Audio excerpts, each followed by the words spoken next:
Get ready for your unofficial dental hygiene podcast. These are the tales of two hygienists, one East Coast RDH and one West Coast hygienist. Listen as they tackle the profession of dental hygiene with humor and enthusiasm. Now, please join Michelle Strange and Andrew Johnston as they tell you a tale of two hygienists.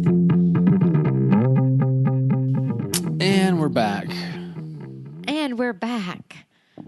Actually, you know what? We only feel like we're back because we're doing our intro after our interviews. Well, I was thinking too, I was like, on the way home from work today, I was like, okay, I'm going to do the intro and I'm going to have all this energy and it's going to be all crazy. I'm like, welcome back to episode 81, blah, blah, blah. And then I was like, okay, because Michelle's going to be really tired. It's like 10 o'clock her time. What time is it? 10:30 your time right now? 10:30. So it's like 10:30 her time. She's going to be cranky and kind of pissy. And I'll have to carry the episode as per usual.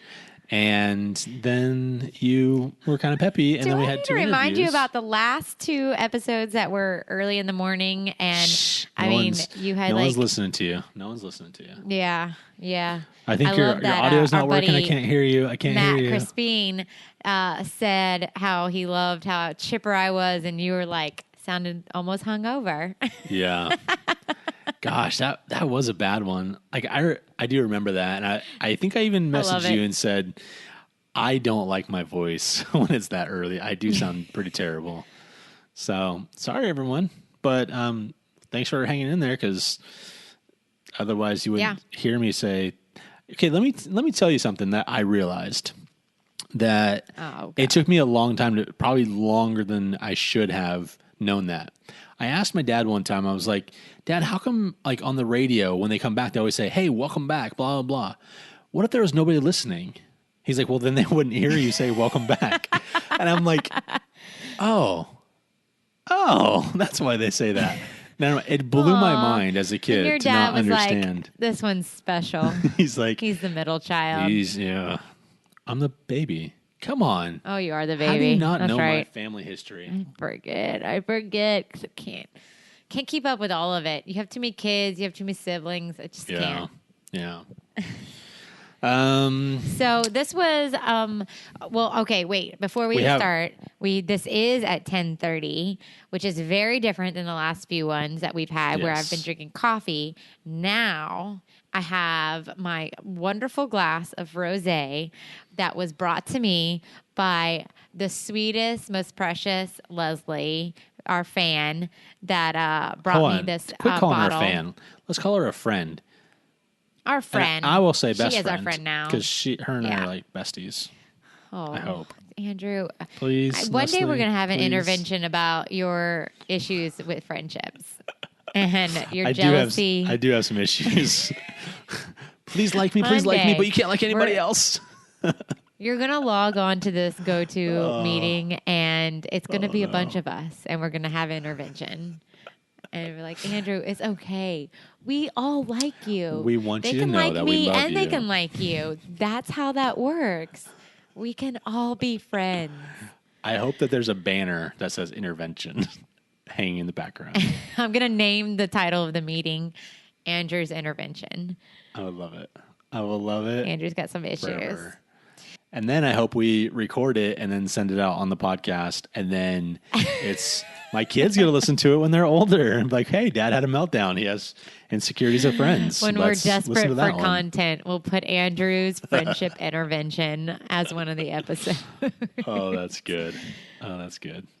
So this interview or this episode was kind of a recap session because both you and I have always joked about how crappy our audio was, how we are still amateur podcasters screwing it up every week, a different shenanigan. But we had some really, really fantastic guests who gave us a chance. I still don't know why, but they did. Yeah. And we wanted to kind of do a recap with them since it's been this is episode 81 and some of them were number 2, 3, and 6 or something like that. So yeah, remember I said 4 and 5 in the interview, or 4 and 6, but she's actually number 5. I was right. I was hovering around for Angie. Yeah. So just throwing that out there. She was number 5. Number 5, Angie Stone, number 5. We also had episode number 3, Doug Perry. We invited our buddy Trisha O'Hare, episode 2, but she is traveling and doing some really fun things right now. But we will have her back on eventually. But these are 3 people that really kind of, I mean, we screwed up audio. We screwed up so many things. And they hung in there, and we totally appreciate them. Because this is a labor of love, folks. It really is. Might not seem like it sometimes. The abuse that I take from you. Oh, Andrew. God, you're just being such a baby after work. Dude, like, I am like all over the place tonight. It's cool. I'm fine. Poor Allison has to put up with this every night. Anywho. I had a friend that is known me for a few years, but kind of just on the outskirts. And like, I'm starting to like hang out with him a little bit more. He's like, Michelle, you're just kind of a jerk. And I was like, I think there's probably a few people that would agree with you. If you can't handle my sarcasm, you should probably just get off the train. I just can't. Yeah, I can think of a whole list of people. What'd you do for the 4th? I don't think I ever asked you. On the boat, I had a pool day. Actually, I started with yard work because, nothing says happy birthday, America, like taking care of your yard. So did a little yard work, and then had a pool day, and then went on the boat and watched, because you can go, each island has like firework display. And so we kind of went into a part like in one of the creeks or rivers. And so we could watch we saw 6 different fireworks shows. Nice. So it was great. Yeah, it was nice. And there was a lightning storm, which was like 60 miles away from us, but it was so big, the storm, that it was like Mother Nature was like competing with all the fireworks. It was so fun. I love it. It was a good night. Yeah. How does Lola do with fireworks? It was great. She was not a happy girl last night. Oh, she was not. Poor I know. Lola. It's funny because she's like been fine up until like 2 years, and she didn't like it. But she was fine on Monday night, and I felt really bad for leaving her because my cousin who helps me take care of her came over and was like feeding her and was like, she's kind of panting and stuff. I was like, crap, I'm on the boat. Like I can't do anything like now. Because she was fine on Monday night when everybody was shooting off fireworks around. I think it was just a lot more of it happening, and just a little bit more intense. Right. I felt like a terrible dog mom. Well, Finney, he did so much better this year. Last year was like Allison and the kids left. They went to the lake, and it was just me and him. And I tried to take him out, and we were living in the apartments at the time, and there's all these cars parked, and like he would keep trying to like dart in between the cars that were parked and try and hide under them, and like it was really just like a miserable puppy. But then this year, Allison took him for a short walk. He did okay, but he was really pulling because he really wanted to come home. And then once he got inside the house, like he didn't run and hide like he has in years past, and he just kind of, I don't know, he just mellowed out a little bit. And truthfully, though, where I live, we can't have fireworks like right next door. They can't be right in the city limits. So, yeah, he did better though. So I was proud of him. Good. Well, we hope everyone's dogs had a much better 4th. From our dogs to yours. Yes, from our dogs to yours. I think we should just. What did you do for the 4th? Who cares? I say we should just wrap up right here and throw to the episode. What do you think? Hey, it gets me in bed faster, so I'm good awesome. with that. So don't forget to put about minute 9. Thank you, Leslie. Oh, and thank you, Leslie. Sorry we got sidetracked. We love you. I just want to say thank you, Leslie, for bringing me that bottle of wine. That might have been the sweetest thing in the world, and I'm enjoying it thoroughly. It was sweet. Delicious. Actually, Andrew just sent me, as I gulped the last thing down, he was like, chug, chug, chug. No, that's not how you're supposed to read it. You're supposed to be like, chug, chug, chug. Yeah. Come on. That was a little read more. It correctly. I didn't think it was so much cheering as condescending. It was both. A mixture of the two. Okay, minute 9.5. We went to the episode. Thanks, everyone. Bye. Hey, Michelle. Yeah? It's time for the interview. Oh, but I had something else to say. We need to let the experts talk now. fine. Okay. So we are very excited to have Angie Stone back on the podcast, one of our first few guests, and we are so happy that you even took a chance on us two amateur podcasters. So welcome back to the show. Thank you, you guys. Are you kidding? Take a chance on you? I was just like, hey, this is so cool. Let's get together and talk about stuff, right? It worked out really well. I think we get a lot of feedback from your episode. So, we definitely appreciate you, coming out and hanging out with us for that night. And I re-listened to it recently, and man, Michelle and I sound stupid. Oh, it's so embarrassing. And when I say Michelle and I really mean myself, because I don't care about her. She always sounds like Michelle. Yeah, I always sound Well, I probably sounded stupid too. I mean, what did I know about doing a podcast either, right? I mean, you sounded awesome. Okay. Baby podcasters. Yeah. For sure. No, but we're glad to have you back on. And we kind of just wanted to recap. And I mean, it's been 80 episodes since we're on 80. Andrew, what number was she originally? I want to say it's like 4 or 6 or something like that. So you're at least 70-something episodes later. How's High Life? How is everything going? I know there's been some changes with bills passed, but we just kind of want to recap and revisit and see how you're doing. Oh my gosh. So thank you for asking me to come back on and to get caught up, because 70 some episodes, I mean, there's been a lot of time that's been, that's gone by since that first time that we talked, and things are crazy good. So we've got, as you mentioned, Michelle, we've got some legislation in the state of Wisconsin that changed, which is really going to give us a whole nother platform here in the state of Wisconsin. And I have oral care specialists now, I think, in 8 states. Wow. I think we're at 18. I think at the height we were at 20. We're finding that I'm learning about what hygienists want and what they don't want. And so that's interesting.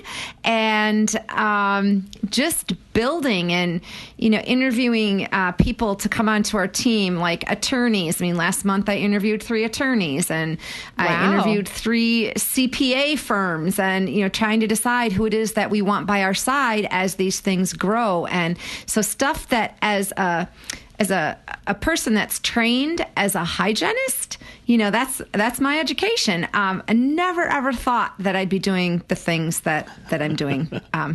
So there you go. Do you have any questions that you want to specifically ask? I'm curious, what did you learn that hygienists don't want? Oh boy. Is it just they don't want the business side of it? They want the patient care side of it? Yeah. Yeah. I mean, I feel like that would be my struggle. I could get used to it, but I don't know. I don't think it wouldn't be like something. I don't have a proclivity towards business at all. Yes, and I think that, with the popularity of people, dental hygienists wanting to do things either in addition to or instead of clinical hygiene, right? We hear that a lot. I mean, we all stood at booths and hygienists go, I want your job. And we're all sitting there looking at, well, if you really knew what our job was, right, you maybe wouldn't want it. It looks glamorous. It looks glamorous, right? And it's really cool for the first year. God, yeah. And then you're like, so right. This isn't so cool anymore. But I thought that kind of like, what is it, Field of Dreams in Iowa? If you build it, they will come. Mm-hmm. Right? And so I was thinking, well, if I build this platform and I give if I give hygienists like myself, right, the tools and the training and all that stuff to do this work, well, they'll do it, right? Right. Well, Kinda. I have a couple that are really, really rock stars, and they are, they're really out there pushing the envelope. Most of us are too something to do that. And so I'm learning. And so I really think that as we move forward here, I know what kind of hygienists I have to attract. I have to attract those entrepreneurial ones. And I have to do that in the interview process, right? I mean, I have to have some type of measurement to know, are these people going to be successful? Because the last thing that I want is for them to come on board with my mission. Right. And then say, figure out that they're not successful. And I don't want them to not be successful, right? Because then that's a waste of their time and energy. So I have to do, a better job of screening and understanding where they're coming from and why they want to come on board. Yeah. So let me just maybe ask kind of a clarifying question about that. So when you say entrepreneurial, is the disconnect coming in? They just have a hard time working for themselves and going out and finding the clients to do that? Or is it the paperwork and the actual business management side of it? Well, I think, Andrew, that it's, I think that mostly I would say that people don't want to go out and do the marketing. Hygienists don't want to go out and find their own business. We're not good at selling ourselves. We're not. We're really not. It's not a skill that we're taught anywhere, right? And so I think that we find it intimidating to walk into a place that you don't know anybody there, and that you're going to try and have someone listen to you and then buy your services. I mean, it's just not what we do innately as hygienists. And I think that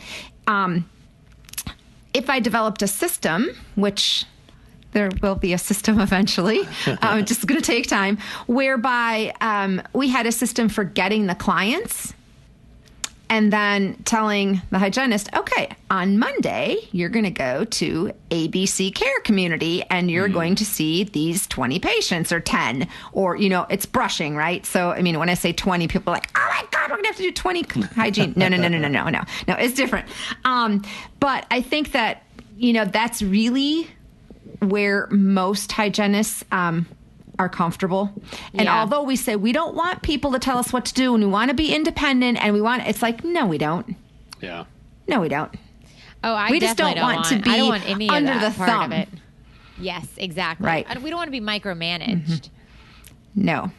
I think that's what at least for me, I don't want to be micromanaged, but I do want, I want some kind of guidance and a sounding board almost. And when you are out there being an entrepreneur, you don't always have that sounding board and somebody to run to. Yeah, and that's what the High Life Oral Health Alliance is intended to provide. And so that's an interesting thing too. I offer, monthly coaching calls with my oral care specialists. They can connect directly to me for 30 minutes a month and ask me anything they want. It doesn't have to be, work related. It can be anything, right? And a lot of them don't even take advantage of that. I'm like, we're here. And so, yeah, it's interesting. I think that we all have really, really, really great intentions, and we're all really, really good-hearted as hygienists, and some people are better at some things than others. Oh, absolutely. So do you think that there was somebody, let's say, okay, with the new bill passed in Wisconsin, and I mean, this is just going to take off in your own state. Do you think if there was someone that was out there doing that part of it and doing like a referral-based system, that would be beneficial? I think so. I think that, we need someone that's going to be, almost like an account manager. Right. Of sorts. And, again, I'm talking about bringing on my first employees, and I'm talking, so at what point do I need an account manager? For a while, I'll be probably doing that role here in the state of Wisconsin and learning what that role is. And then I'm hoping that some of my bang up hygienists are going to be able to step into some of those roles. And so I'm trying to create some more opportunities for the hygienists that are on board with us. So what else is happening? I mean, so last time you were speaking a decent amount, like, yes. you're giving your same webinars, or not webinars, your lectures. You have Dying from Dirty Teeth still. Yes. What are the other ones that people can kind of keep an eye out for? And my favorite thing's dental hygiene style. I really kind of narrowed it down to that's one that Tepe is part of. Was it called something different once upon a time? My favorite things dental hygiene style. No, it's been my that favorite name things. for quite I just some know time. it as my favorite things. Okay. My favorite things. Yes, and then ... dental hygiene style. Okay. Yeah. Okay. So I really narrow it to those two. I don't want to, and this may sound silly, but I don't want to become the person that's known for, I'm going to add another course. Oh, so now Angie is, talking about this and Angie's talking about that. Mm-hmm. It's like, no, Angie's got her lane. That I've developed, that really, that I'm in. Yeah. And that's the lane I want to stay in because that's what I want to be known for is primarily I'm actually taking care of the old people. Happy to hear that. I'm happy to hear that because I definitely have struggled, almost should I branch out? Should I have more CE, presentations? Because, you always get people that ask you back, maybe RDH wants you to come back and lecture or something. And I'm just it's kind of still the same thing. This is where I'm an expert or educated the most. So I'm actually, it's always kind of made me feel am I just not being a go-getter or am I being happy being comfortable or complacent? So I know you are not complacent. So I'm happy to hear it really, I don't think, Michelle, it's about complacency at all, right? I think that there are a ton of people that have a message to share. And the last thing that I want to do is try and pick up something that I'm not the expert in, right? Right. I mean, the last thing on the face of the planet I want to talk about is implants or pediatric dentistry or, oh, good Lord, shoot me now, right? Right. It's why should I? If someone wants that topic, I want to be able to say, oh, guess what? I don't talk about that. And my friend, so-and-so is the expert. Right. And so to me, trying to suck up all the topics that I possibly can just so that I can, be at the podium again next year. That doesn't make sense to me. That makes sense to me. It makes my heart happy because I literally was. Good. It was one of those things that it's not it bothered me enough, but it bothered me to the point where when certain conferences were asking me back, and I was like, I mean, I kind of lectured already to these people. I don't have anything else to give because my lane is patient education and implants. So that's where I feel confident and comfortable. So I like you said, I don't want to go lecturing on pediatric dentistry or restorative or even biofilm management to a certain extent, right? Yeah, right. And that's the thing. It's I don't think that I want to go to a meeting that has, and when I look at their schedule, right, I'm like, well, I saw that one last year, saw that one last year, right? It's no. There's a bunch of us, and we all bring a very valuable message, and sometimes it's someone else's turn. Well, and this also comes to a point that Andrew and I talk about all the time, which is having a really good circle and a good uplifting group of people, because it's not always so friendly in the circles. And so having someone that will say, nope, not my expertise, go to this person or this person or this person, and that will really kind of lift you up, and just everybody kind of helping everybody. It's so important, so valuable. Absolutely. And when you talk about those circles that you're they're not so friendly, ain't nobody got time for that, right?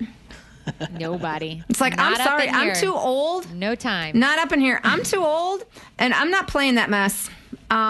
So if you're not going to help me uplift you and you're not going to uplift me, got no time. See you later.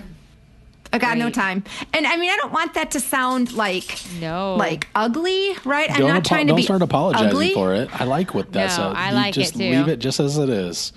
It's exactly what needs to be said. Exactly. Okay. Because that's the way we feel too. It's, here's what Michelle and I get a lot. Who are you guys? You guys are nobodies. What have you guys done? You're babies in the profession. You've done nothing. That's what we get a lot of. And we're like, okay, well, maybe we're not experts in all things, but we have our little bit of expertise and we like it. Uh-huh. And do you know what? Those people that you're talking to, whomever those people may be, they were babies once too. And I'm here to tell you that they didn't get their stuff hot by themselves. Oh, I wish we could see you with your little... And neither did I. I had help, right? I know. I'm like shaking my head. Oh, we should start videoing this. This would be awesome. You can't do this by yourself. I mean, No, you can't. have to be... People have to help people. And you know what? I'm not going to be speaking forever. I don't want to speak forever. So I'm hoping there's some babies that, that know some stuff that we can help bring forward. It's like, man, Absolutely. I'm getting tired, right? Can I put you on the spot for a second, Angie? Yeah, of course. So it's been, let's see, it must have been January of last year or somewhere there when we did our recording. So it's been about a year and almost a half probably since your episode. In that year and a half, who are some of these babies that you're noticing starting to kind of come alive, whether it's Andrew. on message boards or even, I know, I'm sorry. Do you want me to withdraw the question? I can withdraw, No, Michelle. absolutely not. Absolutely not. You know me, Andrew. I'm like, you asked me, you're going to hear it, right? And it's like, it may not be PC. I don't care. That's what we love you. That's why we love you. That's not me. And so you guys, of course, right? Thank you. I've been watching for quite some time. And Jasmine Haley. Of course, a good friend Been of ours. watching Jazz for We a love long her. time. Love Jasmine. There are a couple, I have to think here. Jocelyn Sewell. Yes, Josie. Josie. We love Josie so much. I love Josie. She is, in a position now where she's not, out and about so much. But I'll tell you what, if you follow her on Facebook, the stuff that this woman is doing in both her professional and her personal life is nothing short of amazing. If you guys, listeners, have not heard of her yet, seriously find her because she's really good. She did a really good one with... Howard Ferran has a podcast, and he is really hard to have a conversation with sometimes. And so, but Josie did a really good job of keeping him like in line. She was talking about being on the autism spectrum. She was phenomenal. So seek her out, listeners, because she's great. Yeah. I'm going to look for that Hygienist one. in Heels. Oh yeah, Hygienist in Heels is her hashtag. It's her hashtag, yeah. And then also... there's, I always like to look also to the Award of Distinction winners. Speaking and watch, to one now. Right? Congrats. And maybe that's why why I look to them, because I know, they're looking for movers and shakers, in the field that have, done things. And so this year's recipients include Kyle Isaacs. And so Kyle's lane is, elder care like mine. I think she's doing fantastic things. We have her coming up at Under One Roof, just so you know. Oh, good. I spoke to her today, Good. Her and I have been talking, yeah, so that's good. Excellent. And so, I think when you say babies, those are a few that come to my mind, although, the award of distinction winners aren't typically babies, right? They've been, oftentimes been doing things for many, many, many years, and maybe have just more recently stepped outside, to do things in addition to one-on-one hygiene visits. And so and I think there's some first timers speaking at Under One Roof as well, which I really like. I think Chris Potts is speaking on her topic, prehabilitation for the oncology patient. Wow. I mean, right, prehabilitation for the oncology patient. So she's, that's her expertise, that lane that she's developing. There's a reason for that. Personal experiences of hers with cancer things going on in her life. And so I really like to look and see who is new, and that maybe I can help mentor. Absolutely. So I have one question before we kind of wrap things up, and that, we really are trying to engage the new grads and students. Do you have any words of advice for that demographic of hygienists who are in the stresses of hygiene school right now, or graduating? And I know that your expertise is in elder care, and I really always try to take my students or direct them to your website and to what you're doing, and that this is a patient population that is, it's so needed, beyond needed. Like, they're totally forgotten about in a lot of cases. So do you have any words of advice for our newbies? Mm-hmm. Of course I do. I guess if my daughter was a graduating hygienist right now, or if she was maybe in her last semester, because we all know that last semester is like ridiculous, right? You're trying to get all your quotas and all your whatever they call those things. It's been 100 years, so I don't remember what they're called. Requirements, but you have to you have to get all your stuff done, right? And I think the big thing that I would say is like play the game. Play the game while you're there, right? Just buckle down, put your nose to the grindstone, do what they tell you to do, and realize that once you get out in private practice, the game changes. I mean, it really does. I mean, it does. And Andrew, you are putting your head in your hand because you're right? like, what the heck is she talking about? No, this is stuff we talk about in private, true, right? But we don't usually publicize all this. Well, then don't put it out. No, right? Don't put it out on the waves. waves. We're absolutely cool. This is what needs to be said. No one's saying this. What they have to do is the instructors in these schools are tasked with teaching to get us to pass the boards. Right. Right? I mean, that's the goal. That's the golden nugget. So you can pass those boards, right? Written and practical. And that's one of the things that frustrated me most about when I taught.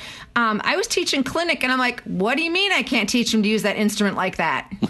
Well, you can't use that in that part of the mouth. I'm like, what do you mean? I'm like, I've been using it that way for 10 years. What are you telling me?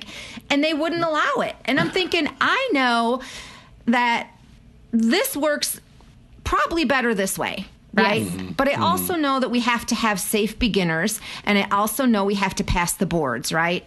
And so you're going to stress out over all of this stuff. And look at all of the hygienists that have done this before you, hygiene students, and passed. You're going to be fine.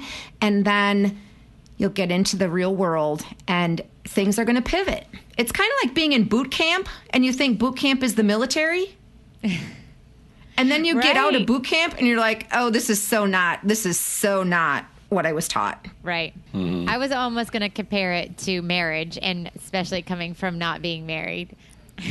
Probably have no business comparing it, but like getting for the wedding and the honeymoon, and then you get home and you're like, oh, it's you, and there's nothing to like it's just still you. It's still you. There's no parties, there's no new presents, there's nothing to plan. Like now we have to live our life together and deal with all the stuff that goes along with it. So I kind of always felt like that with my students. It is called life. Yeah. It is called life, and we teach them, and it's kind of like your kids, too. It's like when they live at home, they have to follow your rules, and you're teaching them all this stuff to do, right, and what they can't do, and how they're supposed to act, and how they're supposed to keep their clothes clean, and they're not supposed to, do. And then they get out on their own, and they're like, what was she talking about? Because, this is life, right? Yeah. It's life. Yeah. Angie, I wish we had more time to talk to you. We love you so much. I love being able to run into you at all the conferences and seeing you all the time. It just makes me so happy. I wish I had more time with you guys, too. We really need to, go out and have dinner and stuff. All right. I'm game whenever you are time.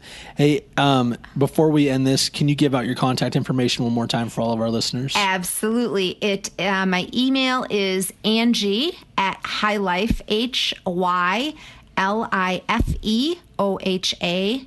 nbsp.com. And my office line is 608-884-0038. I love when they give phone numbers. I know. Yes. Yeah, my favorite. call me. I mean, I maybe can't answer, but leave me a message. I'll get back to you. Absolutely. You're the best, Well, thank you so Angie. much, Angie. You're the best. We love you. Thanks, guys. Oh, I love you Thank guys, you. too. Wish I could give you both big hugs right now. I know. All right. Bye. All right. Bye-bye. So, for part 2 of this recap episode, we have the one and only Doug Perry. Doug, thanks for coming back. Appreciate it. Thank you. Thank you. Great to be back. So, as a refresher for our listeners, you were the very, very first recording that we ever did as a Tale of Two Hygienist, but you were episode number 3. Does that sound about accurate? I can live with that. You know, anything in the top 10 on your guys' list is a victory for me. So I'm happy with number 3. Well, you know what I'm going to do, Doug? As we're talking, I'm going to look up to see how many downloads you have, because I have a feeling you're going to be in the top 5 for sure.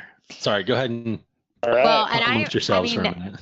I mean, literally, we're our first interview. Like, Andrew and I barely even knew how to talk to each other on the phone, let alone like with a third party. And like, we didn't know how to interview. We didn't know how to ask questions. Yeah.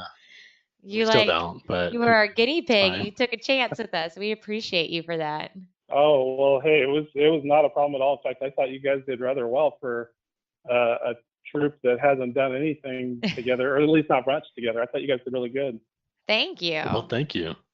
So we kind of want to just Doug, hold on. Time out. Let me interject here. So, Doug, your episode has over 2,000 downloads now.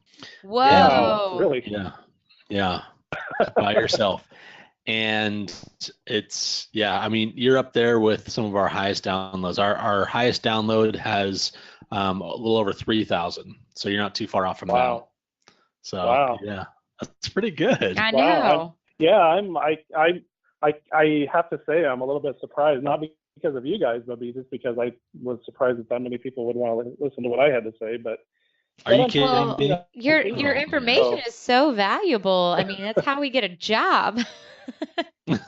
Well, I guess I feel like I'm a better writer than I am a speaker, and so I tend to feel like I'm pretty confident with a pencil in my hand. But in terms of getting online and talking to people through video and things like that, it's not my strength. Or getting up in front of groups, I can do it, and I've offered to do it many times, but I stick with the pencil in my hand and try to create good content for people that will be valuable for them. And that's, you got to go through your strengths, right?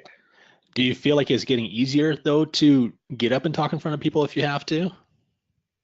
Oh yeah. And I've never had a problem with it. It's just, I don't feel like I'm overly dynamic, and, I don't have a lot of the voice fluctuation, and I'm not really overly excited. And I don't know how to project myself in a way that people are like, wow, that's really cool. So I know how to do it. I just don't know how to do it. I don't know if that makes sense. I've seen other people do it. Yeah, and I see other people do it. I'm an event planner on my day job, and so I see and have to interview basically a lot of speakers, professional speakers, and that are very, very dynamic and excellent in front of a group. And so I know their techniques. I know how they do it. It's just not something. I guess I'm a great coach, but I'm not a great player. Maybe that's the way to put it. That's funny. I feel like if you do figure that out, Doug, let me know, because I'm definitely not one of those dynamic speakers either. I think I have a lot to learn about that. I like coaching. I like sitting from the sidelines and giving, advice and things like that too. So. Right. Yeah. One-on-one, I feel very confident and no problem. But in front of a group, it's just kind of different for me. But I don't mind doing it. Those of you out there that are interested.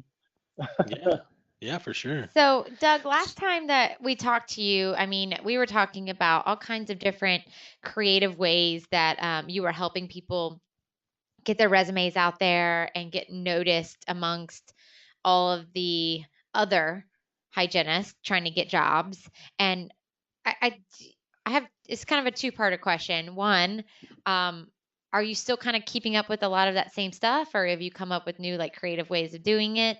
And then also, how have you noticed that maybe the job market is getting a little bit better or easier to find I've jobs? noticed that it has been getting, yeah, for clinicians, I've noticed that it is getting a little bit better. There's still a definite gulf there between the number of jobs and the number of job seekers. There's a lot of people out there, clinicians, who are still struggling to find jobs, and there is an oversaturation. There's no question about that. And it's not just in any one particular state, because I get orders to do resumes from all over the country, and even in Canada as well. And so there's definitely that going on. It seems to be slightly better.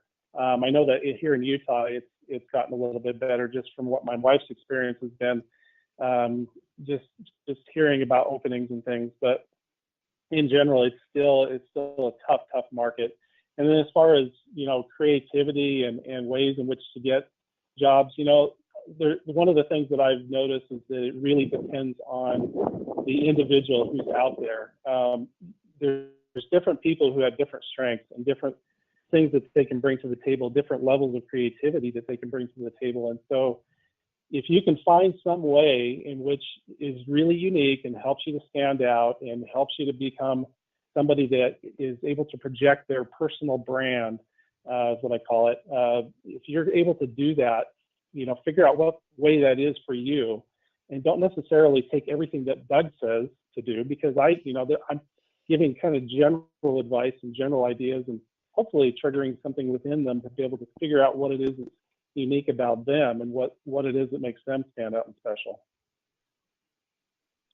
So the last time I remember us talking about like adding pictures and even doing more like a postcard almost thing.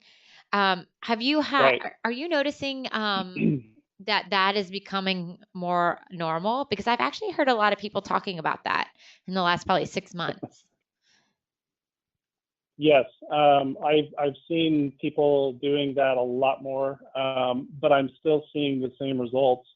I think it's a novel enough idea, and it's not an idea that you can just quickly whip out. It takes a little bit of time to put together a postcard. You have to figure out how you're going to get it printed, what it's going to look like, who's going to, how you're going to deliver it, if you're going to do it by hand, how you're going to get a list together if you're going to mail them out. There's a lot of different factors involved, and there's a lot of hoops to jump through. And so it's not an easy process, but it almost always pays dividends. People who send those out almost always get interviews, subbing work, and just a lot of attention in general. People will compliment them on, oh, wow, what a creative idea. And so it's still a novel enough idea that I think a lot of hygienists that are looking for work should really consider using it. And because there are some extra hoops to jump through, I think not everybody is using it. And so there's definitely some opportunity there, and I think people should continue to consider it. So that's for the clinician. Are you helping others get work on the non-operative side of things and getting out of the op? Is that's the big term these days?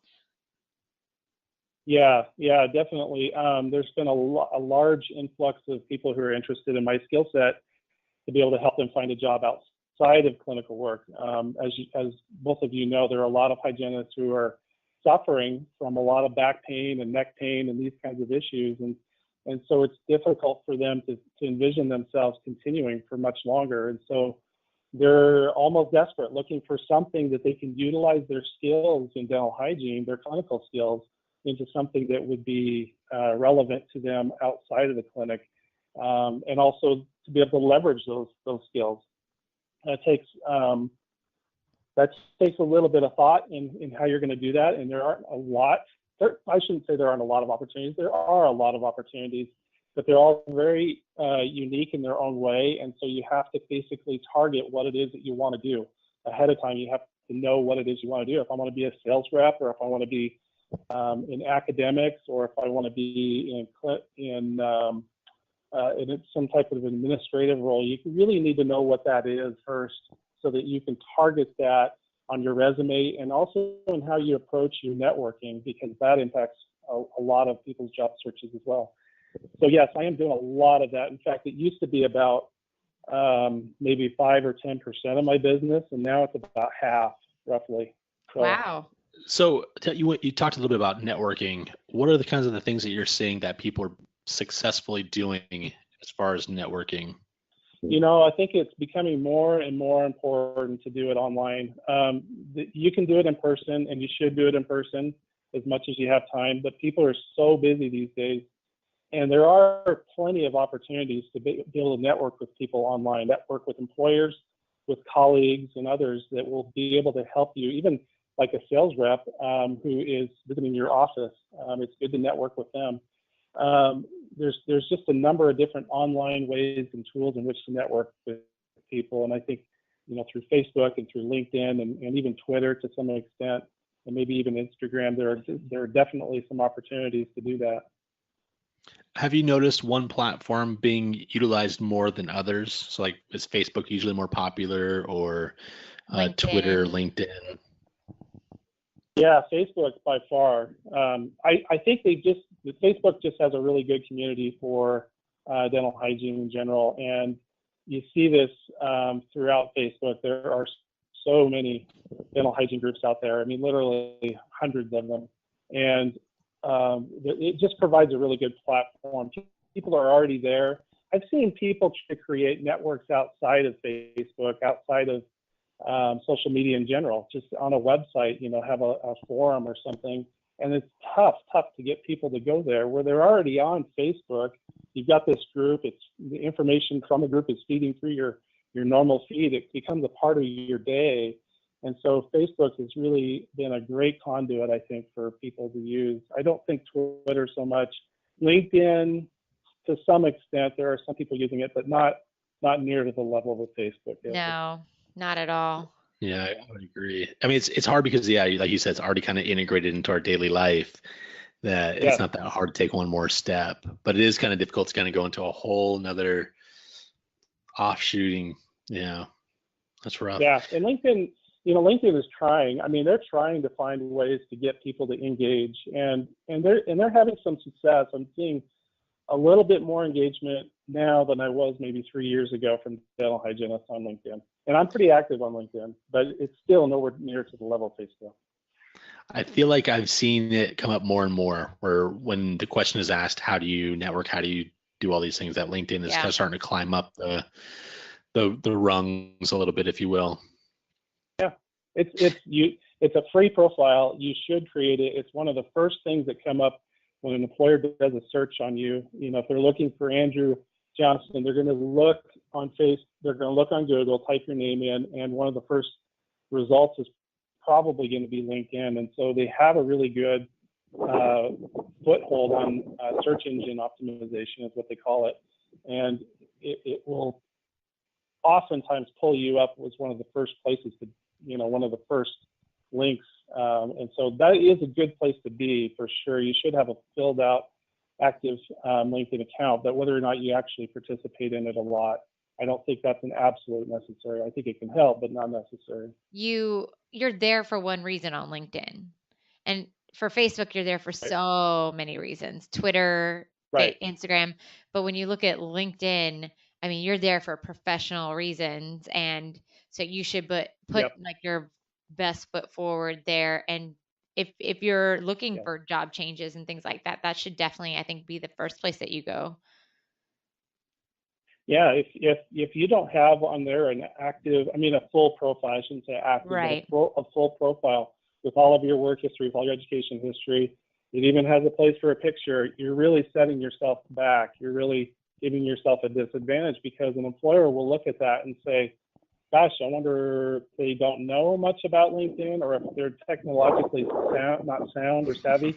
And so you don't want people to make those kind of conclusions about you if they're not accurate, right? So it's best just to fill it out. It doesn't take that much time and it doesn't cost anything. So just do it and get it over with, and then you'll at least show up professional there. Do you have a recommendation on how often you should be updating things on social media, LinkedIn or otherwise? I think more that you participate, the more you get out of it. It's just like in-person networking. If you sit around on the outsides of the room at a conference, you're not going to get a whole lot out of it. And so I would say if you're actively participating, on a daily, if not weekly basis, that's going to increase your odds of making that right contact for you that will lead to a job. So just the more, the better. That's I mean, you don't want to go crazy doing strange things, but you don't want people to know that you're online all day long without a job, because that doesn't look good either. Yeah, right. You got to be smart about it. You got to be intelligent, but at the same time, quality or quantity is a very big important factor in social media participation. Mm-hmm. In the past 18 months, Doug, it seems like things have been going pretty well though for you. What kind of changes have you seen in your business?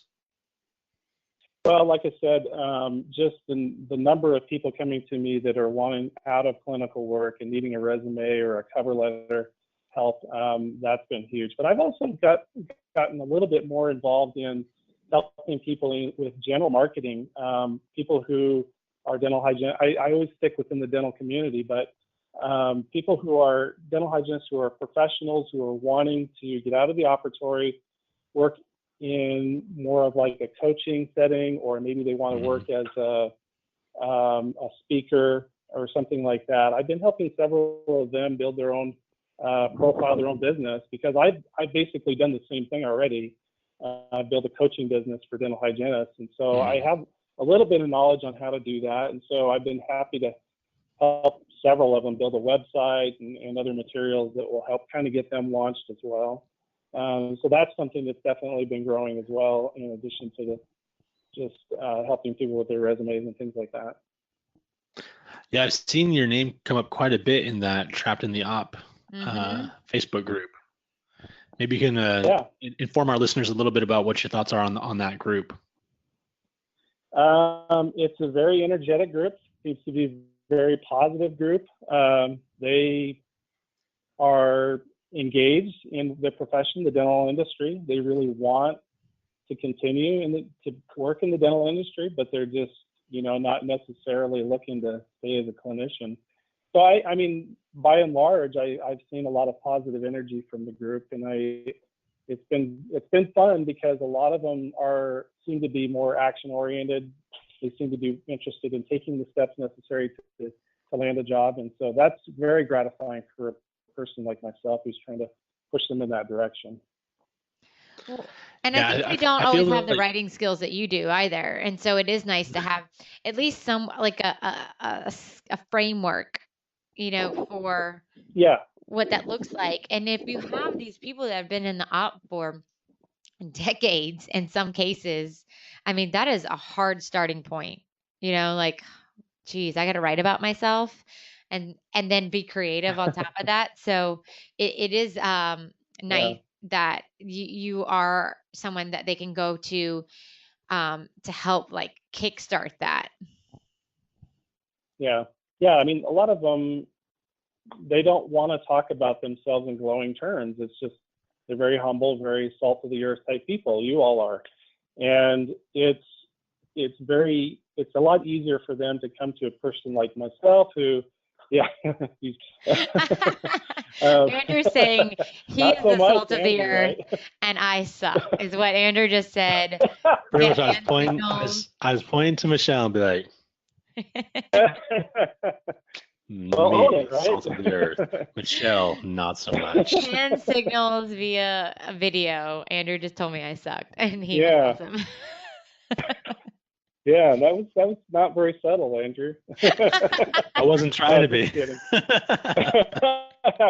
Like I say, own it. That's how we have our fun around here. Sorry, we interrupted you with our terrible. He's already seen us before. It's fine. Video. Yeah. Now I want to do a video or an interview in person at some point, right? Oh, we gotta make that happen. Yeah. Yeah. When are you going to come out to a show?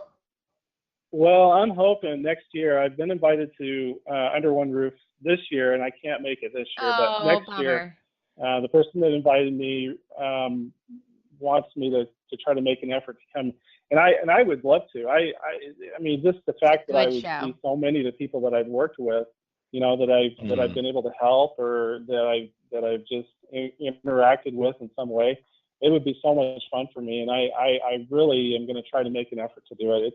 It's always hard to know what the travel schedule is going to be with my day job, and so I have to take that into account. But at the same time, I've got to figure out a way to do it at some point. I just got to do it. Yeah, you're very similar to us, where this is not our day job. Like you what we're interviewing on is not your day job. You have no idea this is my hobby. That Michelle went through just to get all of these 4 people, because we had an interview before you as well, and just like, and we have an interview tomorrow at like 11 o'clock my time in the middle of the day. It's like, it's so hard to get our schedules down.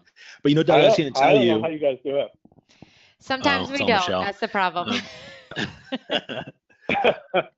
I was going to tell you that, Doug, there's 2 other conferences if you guys wanted to. Tracy, right? Tracy's your wife? Yes, she's here somewhere. I told her, hey, you got to come and join in this interview. And she's like, not sure if she was camera ready or not, but I told her she should do it anyway. I was going to tell you, though, in a few minutes. We have Europerio is a conference in Amsterdam next June. Or all right. What's the one, Michelle, in it's the International the Dental Hygiene Symposium? That one. Federation. Yeah. Well, I think they're correlated. European Federation of Periodontology? No. That's different. But it's one that's in Seoul, South Korea, Doug. How's that sound? In 2019. In 2019. So you and Tracy start saving your pennies, and we can go to that. Yeah. Do an on location one. That'd be fun. I've never even been to Asia, so that would be a double bonus for me.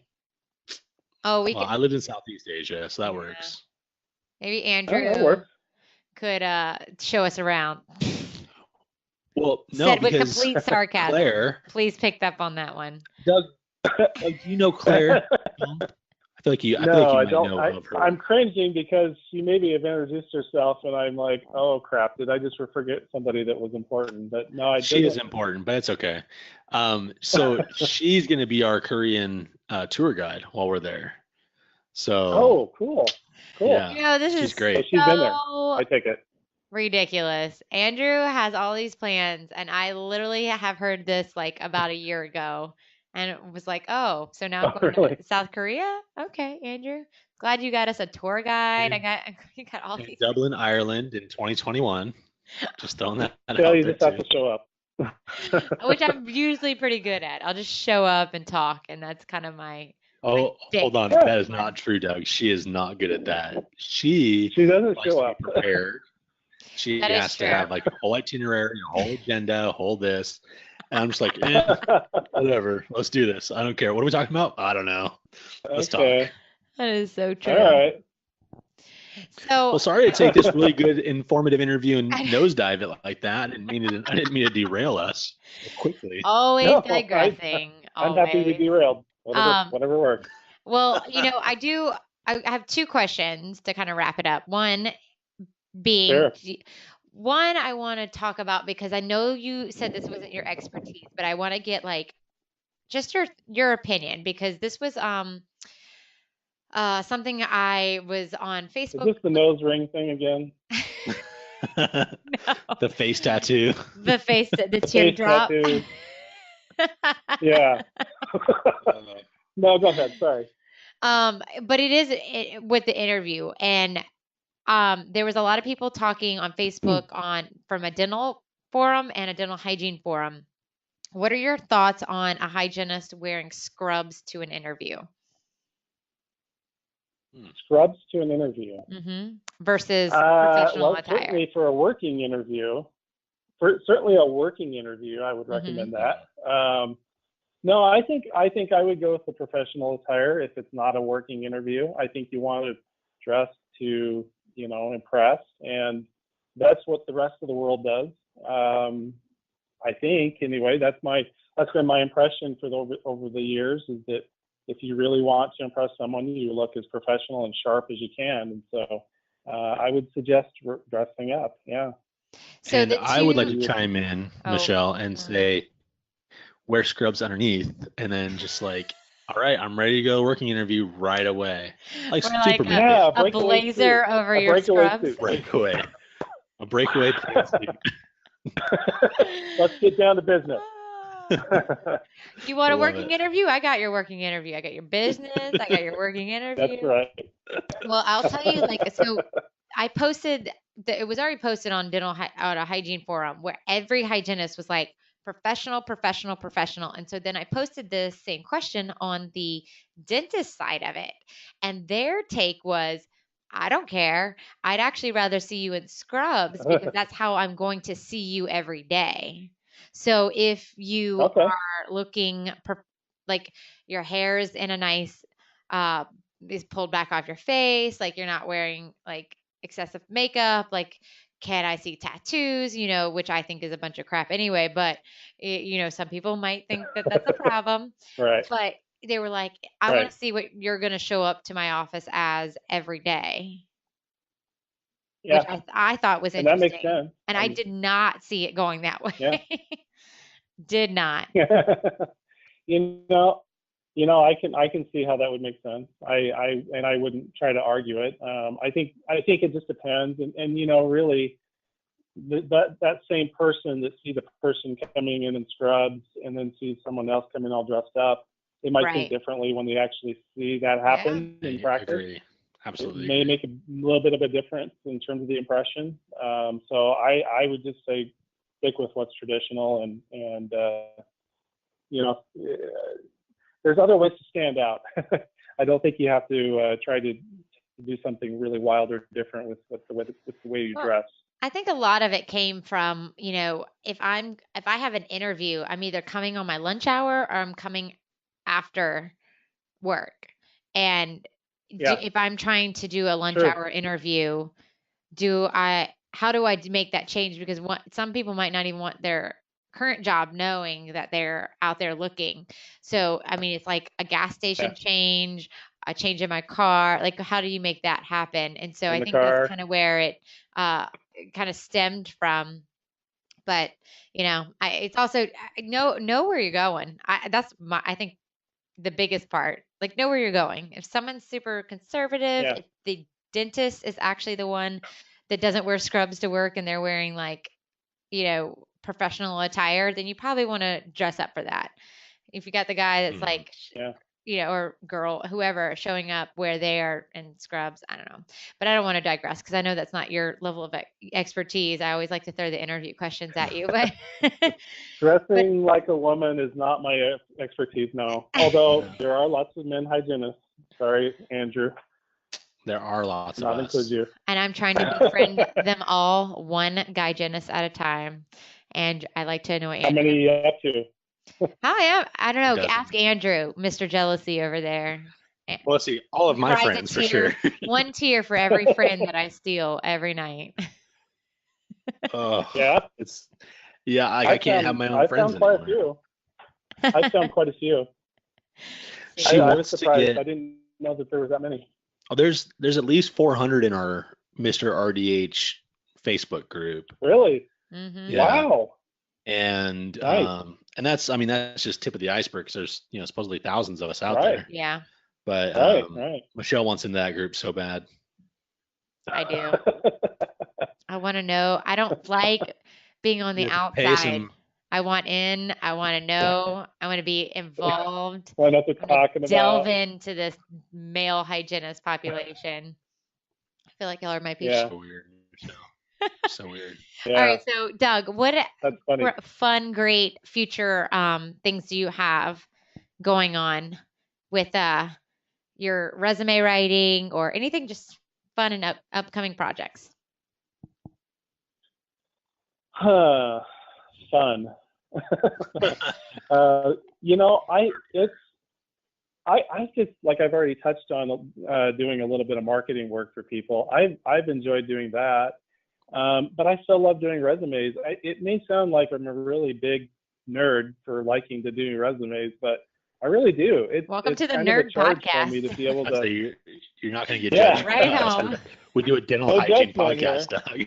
Yeah. So I get a kick out of doing it. It's fun, especially when I can create something that's really unique and different for a client, and then they come back to me 2 weeks later. They totally loved my resume. They complimented me on it, or they said it was because of my resume that I even got an interview. That gives me a charge, because this has impacted people's lives. I mean, their income and their job satisfaction in some ways, if they're able to land the right job, that is. And so for me, that's just a huge kick. I just love doing it. I hope I never lose that feeling, because it sure is fun.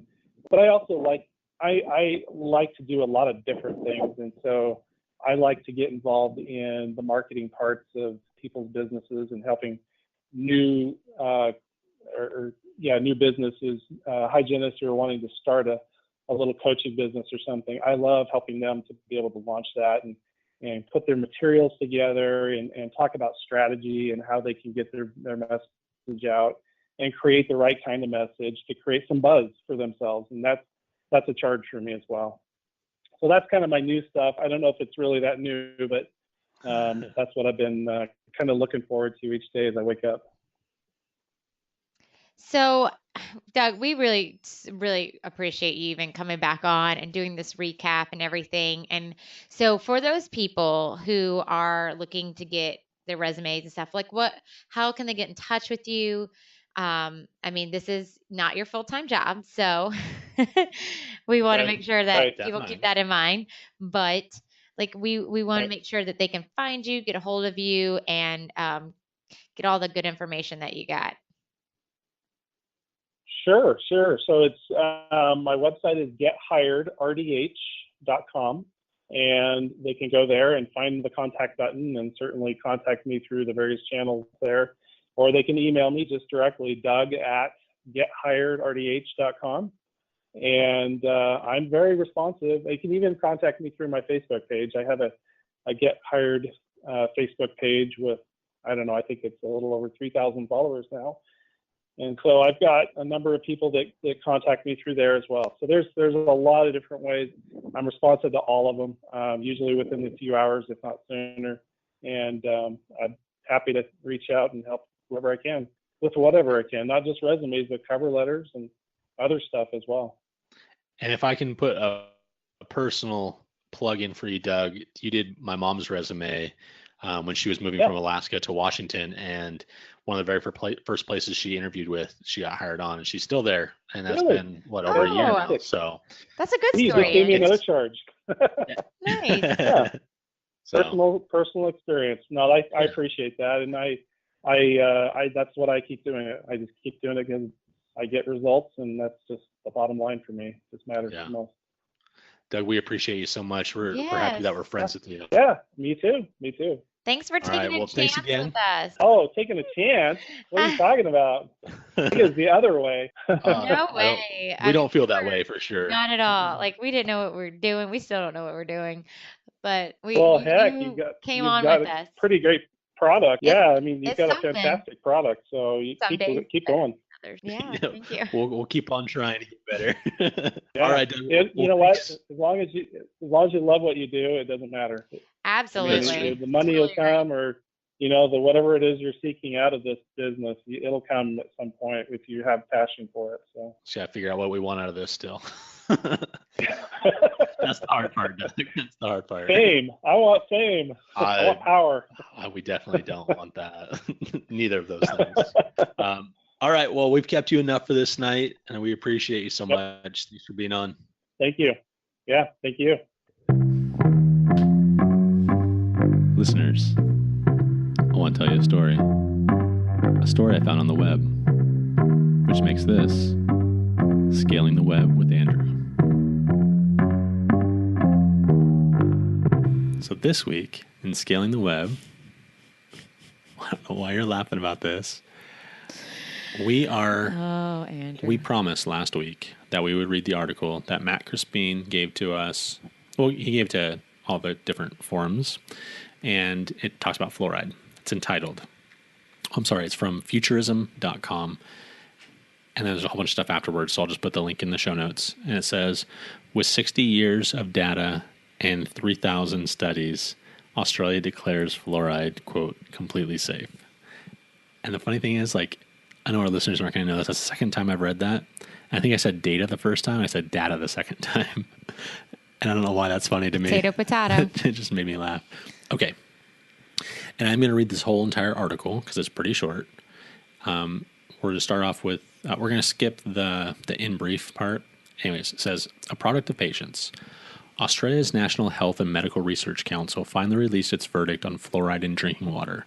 Analysis of 60 years' worth of research and 3,000 studies, the largest and most comprehensive study to date, revealed that fluoride in drinking water does not cause cancer or lower a person's IQ under the levels used in Australia.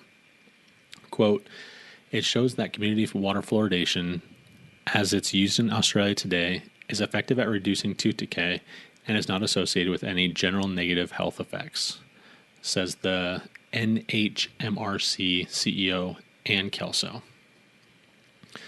Worldwide fluoride. Reports about the negative effects of fluoride were suggested by previous studies, in particular those conducted in China. Professor Clive Wright claims that these old studies were done using bad methodology and in areas where fluoride levels were up to 5 times higher than that of Australian fluoride levels in water.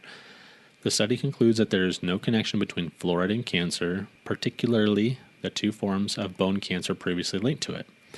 Neither was there any IQ lowering effects in children. Professor Wright explained that there was no difference in the IQ levels of school-aged children and adults from communities with water fluoridation and those without it. Rather than being harmful, fluoride used at optimum levels actually resulted in a 26 to 44% tooth decay reduction in children and adults. Currently, the recommended levels of fluoride in safe, potable water is set at an upper limit of 1.5 milligrams per liter, while the standard in bottled or packaged drinking water ranges between 0.6 and 1.1 micrograms per liter. These are based on standards set in the NHMRC's Australian Drinking Water Guidelines of 2011 and the Australia-New Zealand Food Standards Code, respectively, as noted in the study. Of course, these findings are not exclusively applicable to Australia and can be applied to any fluoridated water supply. The American Dental Association advocated for fluoridation of public water supplies, citing the safety of fluoride, the dental health benefits, as well as the economic advantages of preventing tooth decay. The end. Wow. Way to go, Australia. Yeah. You know what I was thinking too? So I wonder how many hippies they got there that don't want fluoride. Probably we have more here in Portland than they do in all of Australia. I think here's the other thing too that kind of made me think. You know, everyone talks about how, you know, it's cancer causing, it's bad, it's blah, blah, blah. And it's interesting because the ADA supports fluoridation in public water supplies. And they fight and they're like, oh, the ADA is wrong. They're a bunch of liars. They're this and they're, you know, it's bad for you. It's bad for you. Why would they think that? Like, isn't that kind of contra whatever to the thinking? Like, shouldn't the ADA, like, so if the ADA changed their stance and said, you know what, fluoride is bad, would everyone turn on their head and be like, oh yeah, you guys just want more money. You guys just want more people to have decay. No, we need fluoride. Like, are they just being like, God, I'm sure controversial? They'll be fighting both ends of that. Yeah. I'm sure. Anyways. But, you know, in the same breath, everyone's like, the ADA seal of approval is everything. Mm-hmm. And I'm just like, It's the American Dental Association, which is funny because, like, I guess people don't really think about what that actually means. It's just the association. It's like the professional. It's like the ADHA. It's the professional organization. Right. You know what I mean? It's not like it's. Yeah. And while, you know, we know, like, you know, we have certain standards and things that are kept. Like, for them, they don't realize it's just the professional organization. It's not like a government run anything. It's just a professional organization. It's very weird. Anyways, that's all. The end. Good job. It's about that time. Grab your blanket and a glass of wine. It's story time with Michelle. Okay, so we're going to continue on with communication skills for dental healthcare providers. But I'm going to skip chapter 7 because I think for next week's episode, it would be a much better thing thing because it talks about HIPAA and stuff. So I'm going to leave that. Okay. All right. So chapter 8, interacting during and after procedures, which I thought was interesting chapter. So why interacting during and after procedures matter? For both patients and providers, treatment planning is too often the focal point of the entire consultation. As a result, the interview, procedure, and diagnosis are neglected or completed too rapidly. In chapter 7, which we'll look at next week, we're going to talk about going through a thorough health history. Just as important is the communication that takes place during the examination or procedure. Whether patients are undergoing cleaning, extraction, root canal treatment, or something more extensive, providers should build on the positive foundations established during the initiating and interviewing phase. Providers must resist the temptation to begin treating patients as a mouth as soon as the chair reclines. This temptation to objectify patients is strong because providers are performing clinical work, so clinical skills of observation and objectivity are needed, and because patients have limited ability to respond. Providers should remain aware that patient-centered care requires them to treat patients as people at all times. Further, the effectiveness of any treatment plan hinges on both clinical and relational communication. Clinically, an accurate diagnosis in the patient's capacity, willingness to implement treatment determines its effectiveness. Relationally, providers' attitudes of sympathy and their establishment of informed relationships with patients are associated with oral hygiene adherence. That's big in my wheelhouse, but I also do kind of fall back, especially when I'm running behind on just open your mouth, say no more words to me. I got shit to do. I need to get things done. Effective communication during the procedure and diagnosis is therefore crucial to the treatment planning that follows. It may also save time, as examinations and procedures usually provide dental professionals extended lengths of time in which to present information to dental patients who have little else to do but pay attention. Too often, this time is wasted by providers who either remain silent throughout the procedure or engage in a lengthy monologue unrelated to the task at hand. Neither approach facilitates patient-centered care, and both may actually undermine it by making patients nervous or fearful. In this chapter, we propose an alternative approach for communicating with patients during examinations. Hey, did you see in one of the forums that somebody posted something from Dear Abby and was talking about their hygienist? I did not see that. I really hope somebody's going to write Dear Abby on her nonsensical recommendation, but it was just talking about my hygienist wants to go into these long conversations and chit chat, and I just need to be in and out. I mean, it shouldn't be much more than 30 minutes. I thought that was hilarious. Now, granted, I also think what they talk about, this long, lengthy monologue or finding out about the grandkids, and that takes the entire appointment. I think that's crap. I think you are not doing your job as a medical professional, but I also worked in another office or temped where the hygienist said, my job here is to build relationships. Well, you do you. There was another post that someone said something about, I know they weren't trying to come off like this, but they're like, well, I don't understand. I'm a new grad and it only takes me, half the amount of time that these older hygienists take, blah, blah, blah.